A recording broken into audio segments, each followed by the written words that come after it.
Señor, damos las gracias por habernos traído esta mañana a tu casa, tu iglesia, Señor. Damos gracias, Señor, por el hecho de que tú seas, Señor, cabeza de ella, Señor, donde quiera que se reúna.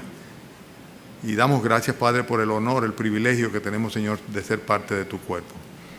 Te rogamos, Señor, que nos bendiga, Señor, que desde ti como cabeza, Señor, pues irradie, Padre, tu bendición sobre cada uno de los hermanos que en esta congregación y en otras, Señor, están congregados esta mañana, están reunidos con el propósito de adorarte. Rogamos, Señor, que tu bendición sea derramada en abundancia, Señor, sobre cada uno de los que estamos presentes.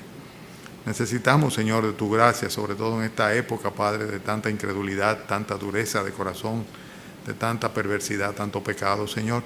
Necesitamos tu gracia, tu protección, tu misericordia, tu perdón, Señor. Rogamos, Señor, que cualquier impedimento, cualquier pecado que en cualquiera de nosotros esté y que no permita, Señor, que tu palabra y tu bendición, tu gracia permee en nuestras vidas, pues que tú lo eches a un lado, Señor, que no los tomes en cuenta. Nos escondemos, Señor, detrás de Cristo y te rogamos, Señor, que tengas a bien, Padre, al mirarnos a nosotros, mirar el sacrificio de tu Hijo Jesucristo, comprándonos, redimiéndonos a favor nuestro, Señor. Pedimos, Padre, que nos dé no solamente soltura de lengua, Señor, sino sobre todo, Padre, amplitud de corazón para poder recibir, expresar y retener, Señor, las doctrinas tuyas, la palabra tuya, las enseñanzas tuyas, Señor. Bendice a cada uno en particular y a todos en general. Te lo pedimos en el nombre del Señor Jesucristo. Amén. ¿Pueden sentarse?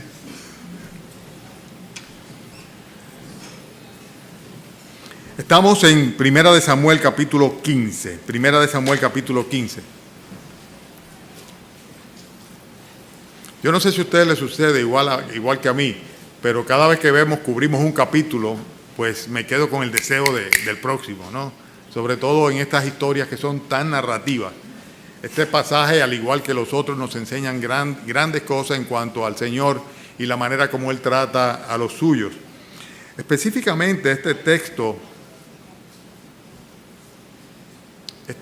de Primera de Corintios, no me distraigan, se lo digo, no me distraigan, que después digo disparate. Este texto de Primera de Samuel, ¿verdad?, habla mucho, enseña mucho, muestra mucho en cuanto a la manera como Dios emite veredicto, justicia o sentencia, ¿verdad? Y eso es lo que vamos a ver esta mañana, el juicio de Dios o la sentencia de Dios, el veredicto de Dios sobre los diferentes personajes que aparecen acá a causa de su condición y su relación con Él. Bien, estamos en Primera de Samuel, capítulo 15. ¿Todos tienen su texto? ¿Todos los tienen? Ok, perfecto. Pues después dijo Samuel a Saúl: Jehová me envió a que te ungiese por rey sobre su pueblo Israel. Ahora pues, está atento a las palabras de Jehová. Así ha dicho Jehová de los ejércitos: yo castigaré lo que hizo Amalek a Israel al oponérsele en el camino cuando subía de Egipto. Ve pues y hiere a Amalek y destruye todo lo que tiene, y no te apiades de él. Mata a hombres, mujeres, niños y aun los de pecho, vacas, ovejas, camellos y asnos. Saúl pues convocó al pueblo y les pasó revista en Telaín 200,000 de a pie y 10,000 hombres de Judá. Y viniendo Saúl a la ciudad de Amalek, puso emboscada en el valle, y dijo Saúl a los ceneos: idos, apartaos y salid de entre los de Amalek, para que no os destruya juntamente con ellos, porque vosotros mostrasteis misericordia a todos los hijos de Israel cuando subían de Egipto, y se apartaron los ceneos de entre los hijos de Amalek. Y Saúl derrotó a los amalecitas desde Ávila hasta llegar a Shur, que está al oriente de Egipto. Y tomó vivo a Agag, rey de Amalek, pero a todo el pueblo mató a filo de espada. Y Saúl y el pueblo perdonaron a Agag y a lo mejor de las ovejas y del ganado mayor, de los animales engordados, de los carneros y de todo lo bueno, y no lo quisieron destruir. Mas todo lo que era vil y menospreciado y despreciable destruyeron. Y vino palabra de Jehová a Samuel diciendo: me pesa haber puesto por rey a Saúl, porque se ha vuelto de en pos de mí y no ha cumplido mis palabras. Y se apesadumbró Samuel y clamó a Jehová toda aquella noche. Madrugó luego Samuel para ir a encontrar a Saúl por la mañana, y fue dado aviso a Samuel diciendo: Saúl ha venido a Carmel, y he aquí que se levantó un monumento, y dio la vuelta y pasó delante y descendió a Gilgal. Vino pues Samuel a Saúl, y Saúl le dijo: bendito seas tú de Jehová, yo he cumplido la palabra de Jehová.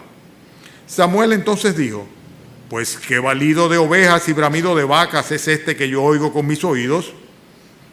Y Saúl respondió: de Amalec los han traído, porque el pueblo perdonó lo mejor de las ovejas y de las vacas para sacrificarla a Jehová tu Dios, pero lo demás lo destruimos. Entonces dijo Samuel a Saúl: déjame declararte lo que Jehová me ha dicho esta noche. Y él le respondió: di. Y dijo Samuel: aunque eras pequeño en tus propios ojos, ¿no has sido hecho jefe de las tribus de Israel y Jehová te ha ungido por rey sobre Israel? Y Jehová te envió en misión y dijo: ve, destruye a los pecadores de Amalec y hazles guerra hasta que los acabes. ¿Por qué pues no has oído la voz de Jehová, sino que has vuelto al botín y has hecho lo malo delante de los ojos de Jehová? Y Saúl respondió a Samuel: antes bien eso he obedecido la voz de Jehová y fui a la misión que Jehová me envió y he traído a Agag, rey de Amalec, y he destruido a los amalecitas. Mas el pueblo tomó del botín ovejas y vacas, las primicias del anatema, para ofrecer sacrificio a Jehová tu Dios en Gilgal. Y Samuel dijo: se complace Jehová tanto en los holocaustos y víctimas como en que se obedezca las palabras de Jehová. Ciertamente el obedecer es mejor que los sacrificios y el prestar atención que la grosura de los carneros. Porque como pecado de adivinación es la rebelión, y como ídolos e idolatría la obstinación. Por cuanto tú desechaste la palabra de Jehová, él también te ha desechado para que no seas rey. Entonces Saúl dijo a Samuel: yo he pecado, pues he quebrantado el mandamiento de Jehová y tus palabras, porque temía al pueblo y consentía la voz de ellos. Perdona pues ahora mi pecado y vuelve conmigo para que adore a Jehová. Y Samuel respondió a Saúl: no volveré contigo, porque desechaste la palabra de Jehová y Jehová te ha desechado para que no seas rey sobre Israel. Y volviéndose Samuel para irse, él se asió de la punta de su manto y éste se rasgó. Entonces Samuel le dijo: Jehová ha rasgado hoy de ti el reino de Israel y lo ha dado a un prójimo tuyo mejor que tú.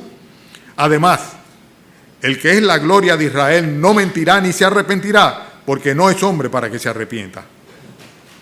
Y él dijo: yo he pecado, pero te ruego que me honres delante de los ancianos de mi pueblo y delante de Israel y vuelvas conmigo para que adore a Jehová tu Dios. Y volvió Samuel tras Saúl y adoró Saúl a Jehová. Después dijo Samuel: traedme a Agag, rey de Amalec. Y Agag vino a él alegremente y dijo a Agag: ciertamente ya pasó la amargura de la muerte. Y Samuel dijo: como tu espada dejó a las mujeres sin hijos, así tu madre será sin hijo entre las mujeres. Entonces Samuel cortó en pedazos a Agag delante de Jehová en Gilgal. Se fue luego Samuel a Ramá, y Saúl subió subió a su casa en Gabá de Saúl, y nunca después vio Samuel a Saúl en toda su vida. Y Samuel lloraba a Saúl, y Jehová se arrepentía de haber puesto a Saúl por rey sobre Israel. Bueno, sin lugar a duda que hay muchas palabras de juicio en este texto que están aquí, ¿verdad? Es un texto que se siente la fortaleza del juicio de Dios en cada una de las declaraciones que contiene. Nosotros vemos que hay una sentencia de Dios que se está cumpliendo a través del pueblo de Israel y específicamente del mandato dado a Saúl sobre los amalecitas. ¿Quiénes son los amalecitas? Los amalecitas que son descendientes de Elifaz, o sea, Elifaz hijo de Saúl, fueron aquellos que se opusieron a Israel cuando estaban por entrar en la tierra prometida, en Refidín específicamente. Ustedes recuerdan aquel episodio en el cual comenzó la guerra y entonces cuando Moisés tenía las manos levantadas, Israel prevalecía o ganaba, estaba ganando a los amalecitas en la guerra, ¿verdad? Pero cuando se le cansaban las manos, entonces los amalecitas comenzaban a ganar a Israel. ¿Se recuerdan de ese pasaje? Eso hizo que hubiera que buscarle una piedra donde sentara a Moisés, y entonces Josué de un lado y Aarón del otro, creo que era, que le mantuvieron la mano extendida en alto para que prevaleciera, para que ganase la guerra contra los amalecitas, la nación de Israel, el pueblo de Israel, que ni siquiera todavía estaba constituido como una nación, todavía estaban apenas comenzando a penetrar dentro de la tierra prometida, lo que todavía se tardaría sin lugar a duda un buen tiempo aún. Pero el hecho es que los descendientes de los amalecitas eran pueblos que se habían convertido en nómadas y estaban en la zona sur de Palestina, o sea, todo lo que tiene que ver con el desierto de Neguet y con el desierto del Sinaí. Esa era la zona donde habitaban ellos. Y cuando ellos se opusieron en contra de Israel, hubo una sentencia de parte de Dios sobre esa nación, mediante la cual Moisés mismo predijo que en el futuro los amalecitas serían del todo exterminados. Y de hecho así sucedió a partir de este evento que nosotros estamos viendo ahora en el capítulo 15 de Primera de Samuel. O sea, había llegado el tiempo de Dios para ejecutar una sentencia sobre una nación pagana, impía, como le llama el mismo Señor en el pasaje que leímos nosotros, un pueblo pecador, grandemente pecador, idólatra, que además de esto se había opuesto a la nación de Israel, al pueblo de Israel. A veces nosotros pensamos que Dios va a pasar por alto eternamente el pecado. Hoy día se está viviendo un desenfreno en el pecado en todas las naciones, en todos los lugares del mundo. Es una cosa terrible lo que está sucediendo. Y pensamos como que va a seguir así, va a seguir así. La paciencia de Dios realmente se llega a colmar siempre un día. Dice la Biblia que no debemos abusar de la paciencia de Dios. Llegará un momento en el cual Dios pasará factura, por decirlo así en términos humanos. Y a esta nación de Amalek Dios le estaba pasando una factura después de 300 años. Más de 300 años habían pasado entre el momento en el cual se opusieron al paso por la tierra, en la penetración en la tierra prometida, los amalecitas a Israel, y ahora 300 y tantos años después es que Dios finalmente estaba aniquilándolo. Porque aunque habían sido adversarios de Israel, y en diferentes ocasiones vemos en las Escrituras, en el Antiguo Testamento, que hubo lucha o batalla entre los amalecitas y los israelitas. Sin embargo, ahora era la guerra de exterminio total. Parece como muy fuerte, es un juicio de Dios sin lugar a duda, y los juicios de Dios son siempre fuertes, claro que sí, porque Él es un Dios fuerte, Él es un Dios grande. Bien, el hecho es que vemos que el primero de los juicios viene sobre Amalek precisamente, y lo que vemos nosotros aquí es que Saúl tenía el deber, la obligación, no era una opción para él, de hacer justicia en el nombre de Dios. O sea, lo que estaba sucediendo era simplemente que él como rey tenía que llevar a cabo una función, tenía una responsabilidad arriba, la cual no podía evitar, no podía evadir. Fíjense que en el primero de los versículos dice: Jehová me envió a que te ungiese como rey sobre Israel, y en el versículo 18 dice: Jehová te envió en misión. O sea, era una misión. Cuando nosotros tenemos de parte del Señor un compromiso, un deber que cumplir, pues más vale que lo hagamos, porque el Señor pues precisamente utiliza a su siervo como instrumento para ejecutar su juicio y llevar a cabo su justicia, sin lugar a duda. Y en este caso en particular, Saúl no podía evitar, no podía evadir esta responsabilidad. Tú dirás, bueno, pero cónchole, qué drástico, el Señor manda a aniquilar aún a los de pecho, a los niños de pecho. Bueno, es triste, pero es una realidad. De hecho, todos nosotros estamos, por así decirlo, en la misma condición de la nación de Amalek como consecuencia del pecado. O sea, cada uno de nosotros como pecador que somos, como parte de una naturaleza caída y pecadora, a menos que seamos redimidos, rescatados y perdonados, a menos que hagamos la paz con nuestro Dios, pues vamos a tener las consecuencias del pecado, no solamente sobre nosotros, sino también sobre nuestra descendencia, sin lugar a duda. Y Dios es quien determina cuándo castiga y a quién castiga. Por eso él dice en el versículo 2, yo castigaré lo que hizo Amalek a Israel. Era Dios que estaba castigando, no era Saúl. Saúl era simplemente un instrumento de Dios.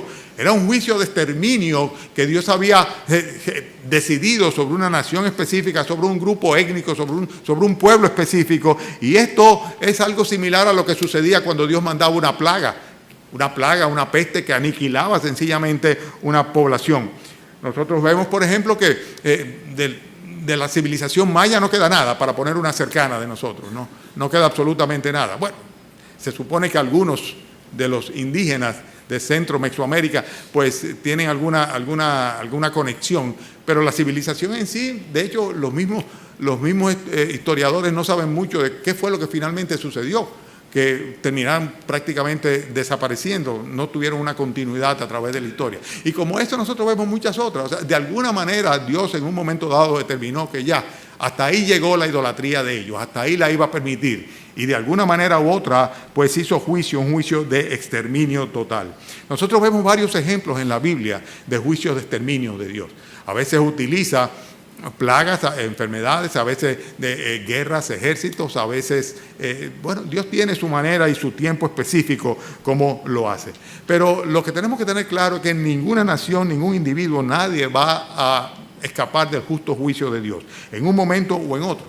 De ahí la advertencia en Romanos capítulo 2, los versículos que van del 5 en adelante, cuando la palabra de Dios advierte a todos los hombres en términos general. Por eso dice, ¿quién eres tú, oh hombre? Y eres inexcusable, tú, oh hombre, quien quiera que seas, tú que juzgas. Y en ese contexto, hablando de la generalidad de la raza humana, dice, por tu dureza y por tu corazón no arrepentido, atesoras ira para ti mismo, ira para el día de la revelación del justo juicio de Dios. El día de la revelación del justo juicio de Dios, el cual pagará a cada uno conforme a sus obras. Vida eterna a los que perseverando en hacer bien buscan gloria, honra e inmortalidad, pero ira y enojo a los que son contenciosos y no obedecen a la verdad, sino que se complacen con la injusticia. Hay personas cuyos corazones son duros, son como los amalecitas, son personas que no solamente no se arrepienten de sus pecados, sino que transmiten y comunican su maldad a sus descendientes, y tarde o temprano va a llegar el momento en el cual Dios va a juzgar a la nación, como a otras tantas, a las cuales ha prácticamente desaparecido de la tierra, y a las personas también, a las personas que no obtemperan al llamado de Dios a arrepentimiento. En este caso en particular, Amalek no solo se opuso a Israel, ¿verdad?, sino que además de eso, durante más de 300 años no se arrepintió de sus idolatrías, de su pecado, y consecuentemente Dios dijo, ya, y voy a utilizar a esta nación con este rey, el cual pidió a esta nación con el propósito que precisamente le librara de sus enemigos, como un instrumento de ejecución de mi juicio sobre la nación de Israel, de Amalek. Amalek, no me están siguiendo. ¿Y por qué no me corrigieron ni me ayudaron? Me dijeron Amalek. Sóplenme, cuando me equivoque me soplan. Entonces Dios utilizó a Saúl, ¿verdad?, y a la nación de Israel como una manera de juzgar a Amalek.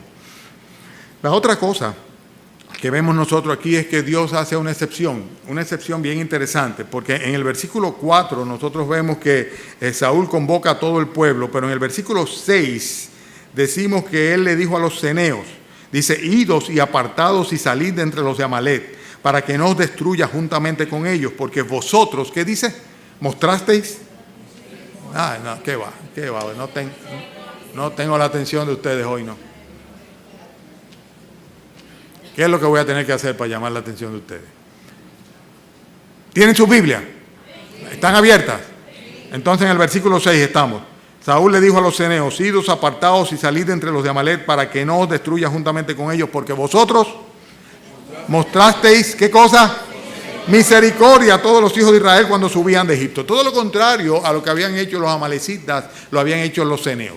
Los ceneos y los amalecitas estaban conviviendo, o sea, eran dos tribus que se habían integrado. Y hay una advertencia de parte de Saúl, de parte de Dios, ¿verdad?, que le dice, salgan de medio de ellos para que no sean destruidos juntamente con ellos. Y la diferencia la hizo precisamente en que mientras que aquellos habían agredido a Israel, habían atacado a Israel, por lo contrario, los ceneos habían, por así decirlo, sido de bendición, habían protegido, habían mostrado misericordia al pueblo de Israel. Los ceneos eran una tribu madianita y tenían se habían emparentado con los israelitas a través de Moisés, por decirlo así. Si ustedes se recuerdan, el suegro de Moisés era sacerdote de Madián, o sea, de los madianitas precisamente, y emparentó Moisés con ellos a través de la boda o el casamiento. Entonces vemos nosotros, hermanos, que al mismo tiempo que se manifiesta el juicio de Dios sobre una nación impía, un juicio de exterminio total, ¿verdad? Al mismo tiempo entonces se manifiesta concomitantemente la misericordia de Dios sobre una nación que había a su vez manifestado misericordia para con el pueblo de Dios. En el Salmo 18, el versículo 25, dice la Escritura: con el misericordioso te mostrarás misericordioso y recto con el hombre íntegro. En Lucas capítulo 6, el Señor Jesucristo en el versículo 36 dice: sed pues misericordiosos como vuestro Padre Celestial es misericordioso. En Santiago capítulo 2, versículo 13 dice: porque juicio sin misericordia se hará con aquel que no hiciere misericordia. Y la misericordia triunfa sobre el juicio. O sea que el Señor nos invita a ser misericordiosos con los demás y para que nosotros también alcancemos misericordia. Y se estaba cumpliendo en este momento. Hay un juicio de Dios sobre los amalecitas, un juicio de exterminio, ¿verdad? Por su pecado, por su pecaminosidad, por no tomar en cuenta absolutamente la consideración que debían tener hacia Dios y hacia su pueblo. Por el contrario, un juicio de Dios o una sentencia de misericordia para con los eneos, los cuales son excluidos y son salvos de esa aniquilación que vendrían por haber tenido precisamente una actitud completamente contraria para con Dios y para con su pueblo.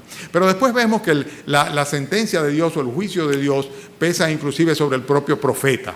Y esto es muy interesante, por lo menos para mí lo es. Vemos nosotros en el versículo 8 que dice que Saúl tomó vivo a Agat, rey de Amalec, pero a todo el pueblo mató a filo de espada. Y Saúl y el pueblo, versículo 9, ¿tienen la Biblia? Dice: Saúl y el pueblo perdonaron a Agat y a lo mejor de las ovejas y del ganado, de los animales engordados y de los carneros, y de todo lo bueno no lo quisieron destruir. Mas todo lo que era vil y despreciable lo destruyeron.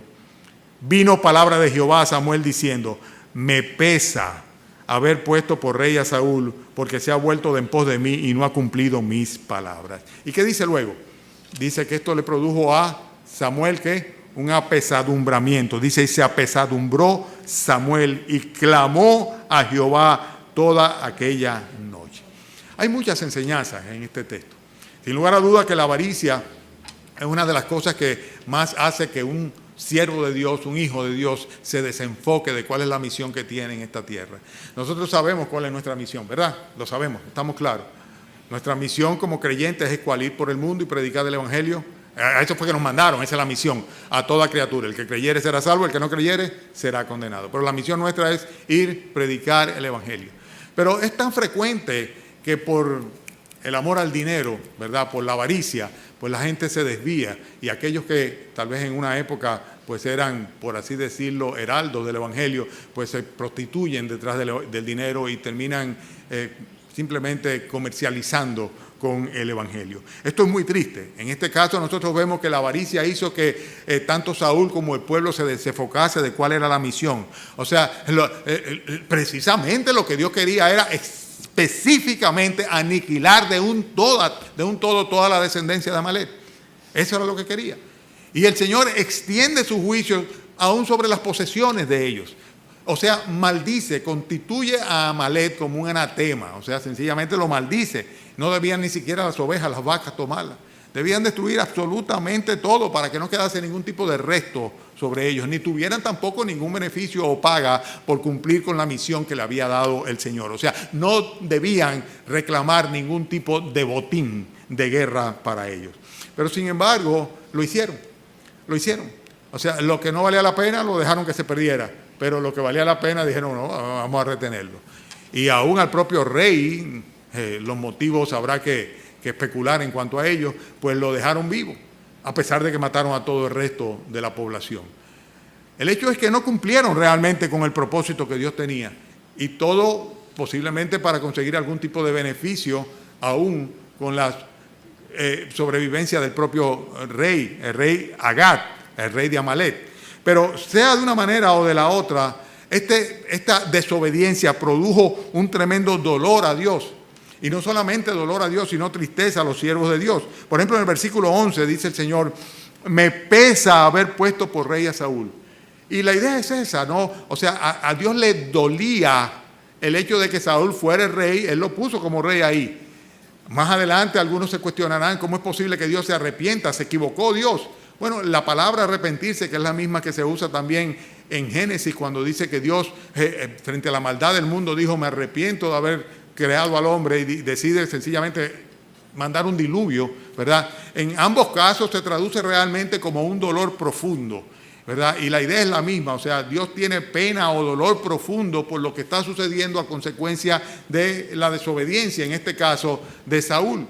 Y como Saúl en su liderazgo no lleva a cabo la misión que Dios tiene encomendada a él. Entonces lo que vemos nosotros aquí es que hay un dolor, un pesar en Dios como consecuencia de la desobediencia. Pero no solamente él, sino que también esta desobediencia consciente de la palabra de Dios se constituye en una especie de declaración de independencia de Dios. O sea, hermano, lo que quiero decir es lo siguiente: cuando tú sabes lo que Dios quiere y cuando tú sabes lo que Dios dice y tú haces lo que te da la gana, que no es lo que tú sabes que Dios quiere y Dios dice, tú le estás diciendo a Dios: yo soy un agente independiente. O sea, tu palabra dirá: yo entiendo tal cosa perfectamente bien, pero sencillamente yo voy a hacer lo que a mí me parezca. Es una declaración de independencia de Dios. Y en el caso de Saúl, que hizo sin lugar a duda eso, la expresión del Señor en cuanto a Saúl dice que él se ha vuelto de en pos de mí porque no ha cumplido mis palabras. El versículo 11 lo dice todo. Me pesa haber puesto por rey a Saúl. ¿Por qué? Dice: porque se ha vuelto de en pos de mí. En otras palabras, no me sigue. Él se ha declarado autónomo, independiente completamente. ¿Por qué? Porque no ha cumplido con las instrucciones que yo le he dado, no ha cumplido con las palabras que yo le he dado. Tenemos que tener mucho cuidado con eso. Si hay algo que debemos celar nosotros a nivel individual en nuestras vidas, es el consejo de la palabra de Dios. Lo que sabemos que Dios quiere, lo que sabemos que Dios dice, tenemos que sencillamente supeditarnos a la autoridad divina, a la autoridad de la palabra de Dios y obedecerla, porque así como Dios tiene promesas preciosas para los que le obedecen y guardan sus mandamientos, así también hay juicio de parte de Dios sobre aquellos que de una manera consciente y voluntaria desdeñan la palabra de Dios y el consejo de Dios. Y eso era lo que estaba pasando. Pero esto va a traer repercusiones sobre Samuel. O sea, Dios se lamenta, se duele por causa de Saúl. Pero el propio Samuel, el profeta, también se siente dolido, terriblemente dolido. Dice el versículo 11 que se apesadumbró Samuel y clamó a Jehová toda aquella noche. ¡Wow! O sea, la metida de pata de Saúl y del pueblo de la nación de Israel le produjo al profeta, ¿verdad?, le produjo una tristeza tremenda, un apesadumbramiento tremendo. Tanto así que más adelante en el versículo 35 dice que Samuel lloraba a Saúl y Jehová mientras tanto se arrepentía de haber puesto a Saúl por rey sobre Israel. Es algo que no se puede evitar. O sea, cuando hay un vínculo afectivo y sobre todo un vínculo espiritual, la ruptura del vínculo afectivo espiritual siempre hiere, lastima, entristece a aquellos que aman aquellos con los cuales está vinculado. ¿Qué les quiero decir a ustedes, hermanos? Nosotros a veces pensamos que es un problema nuestro solamente y que la caída en pecado de algún hermano es un problema nuestro, del hermano, ¿verdad? O que la mía es mi problema con Dios. No. O sea, todos estamos relacionados, ninguno vive para sí, absolutamente. Todos nosotros tenemos una relación, un vínculo que hace que la caída, la falla, el error de uno, pues repercuta necesariamente sobre aquellos que le aman y que tienen un vínculo espiritual con él. Y es lo que estaba pasándole a Samuel. Samuel estaba sufriendo, ¿verdad?, por la metidota de pata que había hecho Saúl y el pueblo. Y quien lo estaba sufriendo era él, mientras que Saúl estaba como un campeón, ¿verdad? No, yo he hecho todo lo que tenía que hacer, ¿verdad? El que estaba sufriendo era el profeta. Y el que estaba apenándose era Dios mismo, por la insensatez de Saúl y del pueblo. Qué triste, pero es una realidad. El juicio de Dios abarca o conlleva tristeza, no solamente para la persona que es juzgada, sino también para aquellos que de una manera espiritual o afectiva están relacionadas con él. La descalificación de Saúl estaba afectando a Samuel, porque él se sentía identificado con Saúl, porque él lo había ungido, él lo había instruido, él era quien precisamente le había ayudado, le había representado, le había resguardado su espalda, había endorsado, por decir así, o sea, apoyado tras sus espaldas el ministerio de él como rey, partiendo de que la autoridad sobre la nación de Israel realmente la autoridad espiritual estaba dada sobre Samuel y no sobre Saúl. Entonces, esta es otra cosa que es interesante. Cómo la sentencia o el juicio de Dios sobre uno repercute sobre otro, y cuando viene a ver, Todos los demás estamos bajo el juicio de Dios como consecuencia de la falta de una parte de nosotros. En la iglesia sucede exactamente igual. O sea, yo no puedo ver caer a ninguno que no me afecte. El apóstol Pablo decía lo mismo. O sea, él decía, ¿quién sufre? ¿Quién peca? Y no me afecta, y yo no me indigno, y yo no lloro también. ¿Quién llora y yo no lloro? O sea, somos un cuerpo, de verdad, y donde quiera que haya una caída o una falla o un incumplimiento de uno de nosotros repercute necesariamente sobre los demás. Sobre el propio Saúl es sobre quien viene la sentencia más fuerte de parte del Señor, el juicio de Dios sobre Saúl. Versículo 12. Ya creo que tengo la atención de todos, gracias Señor. Madrugó luego Samuel para ir a encontrar a Saúl por la mañana. Y dice un poquito más adelante, versículo 13, vino pues Samuel a Saúl y Saúl le dijo, bendito seas tú de Jehová, yo he cumplido la palabra de Jehová. ¿Cómo? He cumplido la palabra de Jehová. Entonces le dice Samuel, pero ven acá, ¿y qué es lo que yo estoy oyendo? Y esa vaca, ¿qué es lo que yo estoy oyendo por ahí atrás? Saúl respondió, versículo 15, de Amalec los han traído, porque el pueblo perdonó lo mejor de las ovejas y de las vacas para sacrificarla a Jehová tu Dios, pero lo demás lo destruimos.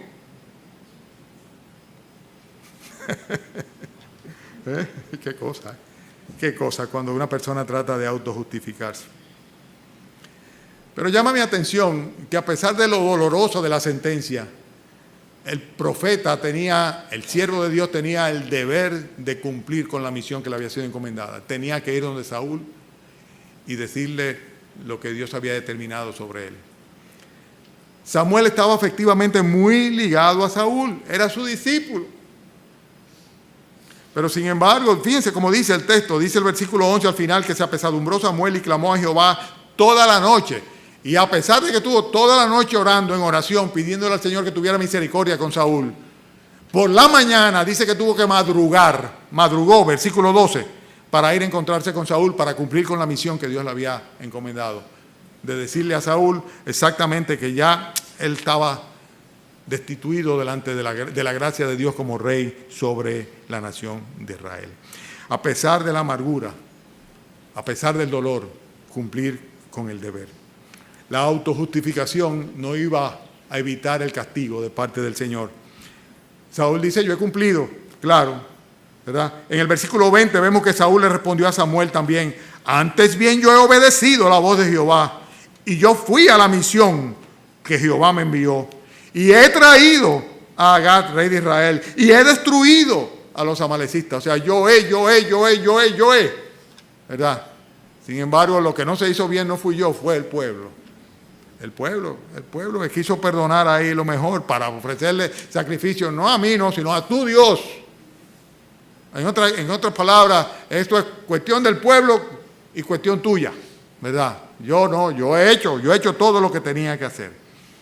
Y realmente inculpar a otros de nuestras culpas nunca va a ser un atenuante delante de Dios. Primero, porque no podemos engañar a Dios. Y segundo, porque la responsabilidad es individual. Si tú te vas al infierno por no haberte convertido al Señor Jesucristo, es tu responsabilidad. Tú no puedes decir, bueno, fue que el testimonio que me dio mi esposo o mi esposa fue lo que hizo que yo no pudiera creer en el tipo de evangelio que ella decía creer. No, que lo que pasó fue que sencillamente yo vivía en una sociedad y en una época en particular en el cual era imposible que pudiera tener el tiempo o la oportunidad de estar oyendo lo que la Biblia dice. Tú no vas a poder buscar ningún argumento, tú no vas a poder decir, no, lo que pasa es que la religión en la cual me educaron mis padres, nada va a servir absolutamente, es una responsabilidad individual y la autojustificación no va a evitar absolutamente el castigo, no lo va a evitar. No, yo he cumplido con la palabra de Jehová, yo he obedecido a la voz de Jehová, yo he ido a la misión que Jehová me envió, yo he traído a Agag, rey de Israel, yo además he destruido a los amalecistas completamente. Ajá, no me diga. La parte que no está bien hecha es culpa precisamente del pueblo. El pueblo perdonó lo mejor, el pueblo fue que tomó el botín y las ovejas y las vacas y las primicias del anatema, versículo 21, y en el versículo 24 inclusive llega a una excusa todavía más profunda, ¿verdad? Más profunda, cuando dice que Saúl le dijo a Samuel, yo he pecado. ya no podía sencillamente seguir excusándose, ¿verdad? Pero aún así se excusa. Dice, yo he pecado, versículo 24, pues he quebrantado el mandamiento de Dios y su palabra, porque temía al pueblo y consentía la voz de ellos. Perdona ahora mi pecado. Ah, sí, yo hice mal, yo pequé, yo no hice lo que la Biblia decía, ¿verdad? Pero lo que pasa fue que, óyeme, ¿y cómo yo le decía a mi papá que yo me iba a convertir en evangélico? ¿Y cómo le parezco yo a mi marido o a mi mujer? ¿Y cómo me presento delante de mis amigos? Y le digo que yo me arrepentí de mis pecados y que yo voy a vivir para Cristo. No podía. Y esta es una excusa que no era otra cosa que una excusa hipócrita. Y la hipocresía religiosa nunca va a justificar al culpable. Fíjense que inclusive el argumento que utiliza en el versículo 15, ¿cuál es? Dice que fue para sacrificar, que lo que retuvieron del anatema era para sacrificarlo a Jehová nuestro Dios. Dice, pero el resto lo destruimos. O sea, en otras palabras, hicimos solamente lo que no hicimos, lo hicimos para bien de Dios, para cumplir con Dios. No, eso es hipocresía, es pura hipocresía religiosa. En ningún momento estaban ellos pensando en que iban a ofrecerle sacrificio a Dios. Dios no quería ese sacrificio. De hecho, la sentencia que a través del profeta Samuel da Dios a Saúl con una amonestación para todo el pueblo, es algo que lo repite en las Escrituras un sinnúmero de veces. Es la misma expresión de siempre. Cuando le dice en el versículo 22, cuando le dice Samuel, le dice, se complace Jehová tanto en holocaustos y víctimas como en que se obedezca a la palabra de Jehová. Ciertamente, el obedecer es mejor que los sacrificios y el prestar atención que la grosura de los carneros. ¿Qué es lo que Dios quiere de ti? Que lo obedezca. Eso es lo que Dios quiere de ti, que lo obedezca. No, pero yo ofrezco sacrificio a Dios. No, pero yo colaboro con tal cosa. No, pero yo participo. No, pero...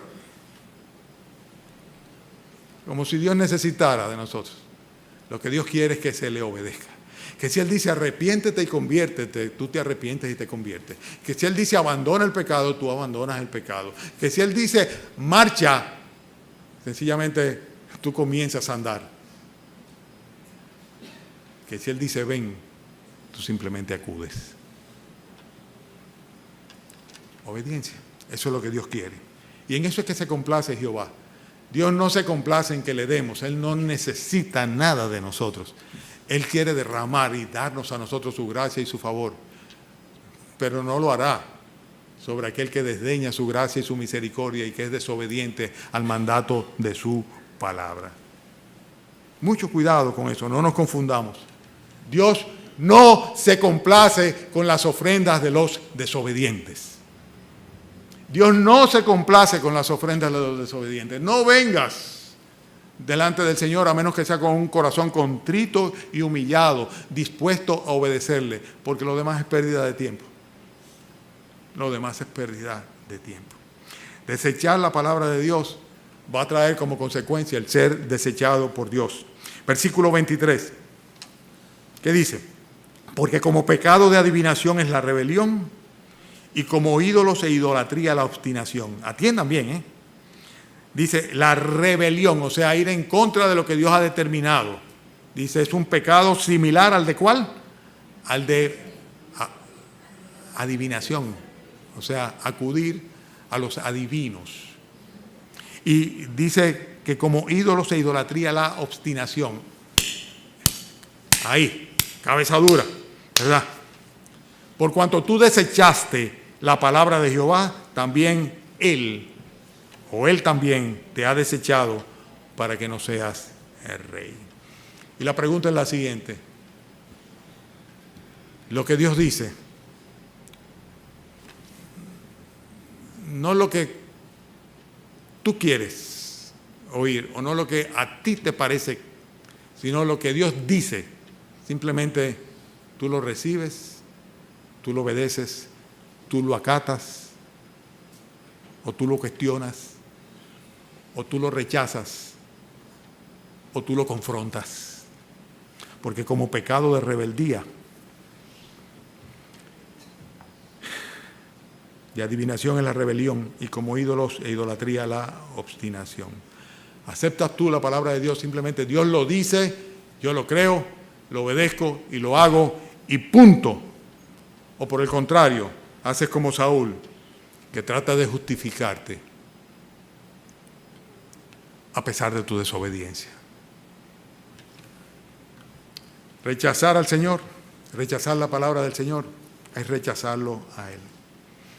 Hemos visto el juicio de Dios y cómo el juicio de Dios se manifiesta sobre la nación de Israel, sobre los ceneos de forma misericordiosa. Vemos cómo influye sobre el propio Samuel.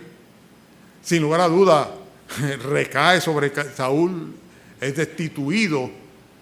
Todavía Saúl va a reinar muchos años, pero ya Dios lo ha destituido como rey. Ya no tiene en absoluto el favor del Señor. Y consecuentemente, entonces, este juicio repercute sobre toda la nación de Israel, que es lo que vemos a partir del versículo 25, ¿verdad?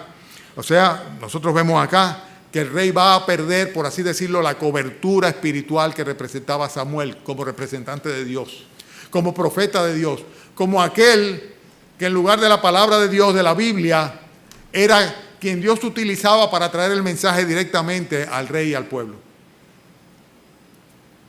Sencillamente él estaba desvinculándose absolutamente y el rey iba a perder de un todo. Versículo 26 dice que Samuel respondió a Saúl: no volveré contigo.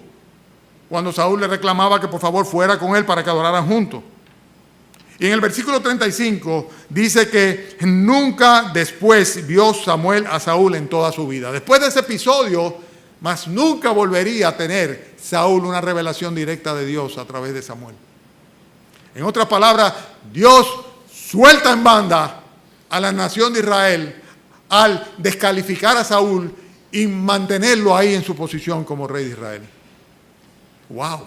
Eso es un juicio terrible sobre una nación. Un juicio terrible sobre la nación.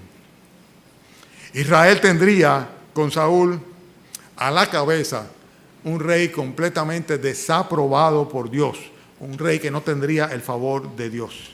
Versículo 26, porque desechaste la palabra de Jehová y Jehová te ha desechado a ti, te ha desechado para que no seas rey sobre Israel. A partir de ese momento Israel entraría en una etapa de conflictos tremendos, profundos, dentro del reino, en el corazón del reino. No va a pasar mucho tiempo antes de que inclusive la nación como tal se divida, apenas 3 generaciones, para que la nación se divida completamente. La descendencia de Saúl no permanecería en el reino. Y luego de David, en su hijo Salomón, terminaría la unidad de la nación de Israel. Israel entraría en una etapa de conflictos permanentes, de batallas permanentes, de divisiones internas permanentes, de conflictos entre padre e hijo. Conflictos generacionales. Y esta nación comenzaría a ser presidida por un rey al cual solamente lo único que le importaba era la apariencia, lo externo. Un hombre ensoberbecido completamente, un hombre que va a terminar en la locura, porque va a terminar actuando como un loco, siendo loco. Y que antes de morir traería mucho daño y mucho perjuicio a la nación de Israel. Es parte del juicio de Dios sobre la propia nación de Israel. En el versículo 30 vemos que Saúl le dice a Samuel: yo he pecado, pero te ruego que me honres delante de los ancianos de mi pueblo y delante de Israel, y que vuelvas conmigo para que yo adore a Jehová. Todavía Samuel le dice: yo me voy, no tengo ya más nada que ver contigo. Y le dice: no, espérate, aguántate, no te me vayas, espérate, por lo menos permíteme guardar las apariencias delante del pueblo y de la nación. Que yo vaya al Te Deum, ¿verdad? El 27 de febrero, y yo me ponga ahí, y nosotros hagamos un Te Deum, a ti una acción de gracia, ¿verdad? La vida religiosa de la nación iba a estar presidida por un hombre completamente impío que solamente le importaba guardar las apariencias.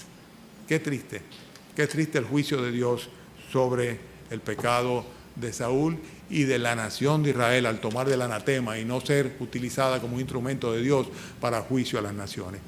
Ustedes saben que la Biblia dice que cuando nosotros predicamos el Evangelio, a algunos le damos testimonio de Dios para vida y a otros para muerte. Dice que somos grato olor de Cristo, o para vida o para muerte. O sea que la predicación del Evangelio de por sí es un mensaje de juicio. Lógicamente, acompañado del mensaje de esperanza y de salvación, pero es de juicio para el que lo rechaza. En este caso, Israel había escogido no obedecer a Dios, y el juicio de Dios estaría sobre ellos. Nadie escapa del juicio de Dios, es bueno que lo tengamos presente. Agag dijo, bueno, ya yo me salvé de esta, ¿verdad? Y dice en el versículo 32 que después dijo Samuel, traedme a Agag, ya terminando el capítulo, rey de Amalek, el único que estaba vivo, el rey, ¿verdad? Y Agag vino a él, ¿cómo dice que vino? Feliz de la vida. Vino como si nada. Él dijo, ya ciertamente pasó la amargura de la muerte. Pero no fue así, ¿verdad que no? Dice que Samuel le dijo, como tu espada dejó a las mujeres sin hijos, así tu madre será sin hijos entre las mujeres. Entonces Samuel, el profeta de Dios, tuvo que cumplir con la misión que le correspondía hacer a Saúl. Dijo, y Samuel cortó en pedazos a Agag delante de Jehová en Gilgal. Dios va a juzgar a todos los hombres por Jesucristo. Dios va a juzgar a todos los hombres por Jesucristo. El mismo Señor lo dijo, el Padre a nadie juzga, sino que todo juicio lo ha dado al Hijo, para que todos honren al Hijo así como honran al Padre. Es el mismo contexto cuando dice, el que no honra al Hijo, no honra al Padre que lo envió. Y de cierto os digo, el que oye mi palabra y crea al que me envió, tiene vida eterna, no vendrá a condenación, mas ha pasado de muerte a vida. Jesucristo tiene el poder, no solo de juzgar, sino también el poder de salvar a los que oyen y creen y están dispuestos a obedecerle, entregándose incondicionalmente a Él. Vamos a ser juzgados por Jesucristo, todos y cada uno de nosotros, tarde o temprano. El libro de Hebreos dice que no hay cosa creada que no sea manifiesta delante de la presencia de Dios, sino que absolutamente todas las cosas están abiertas delante de los ojos de aquel a quien tenemos que dar cuenta. ¿Quién es aquel a quien tenemos que dar cuenta?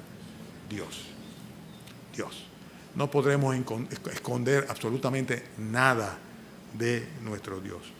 Y la pregunta es la siguiente, ¿estás tú preparado, preparada? ¿Estamos listos para poder presentarnos delante del Señor en cualquier momento? Y con corazón sincero decir, Señor, yo obedecí tu llamado, yo me entregué a ti, yo me constituí en un siervo tuyo. Jesucristo es mi Dios, mi Señor y mi Salvador. Gracias, gracias por el perdón, gracias por la salvación. ¿Estamos listos? ¿Podemos todos nosotros, los que estamos en esta mañana aquí, decir lo mismo? Quiere el Señor que sea así. ¿Por qué? Porque tarde, o yo diría más temprano que tarde, ya es pronto. El tiempo está presto para que el Señor venga. Pronto tendremos que presentarnos delante del tribunal de Cristo o delante del trono del juicio final. Uno de los dos lugares para dar cuenta a Dios.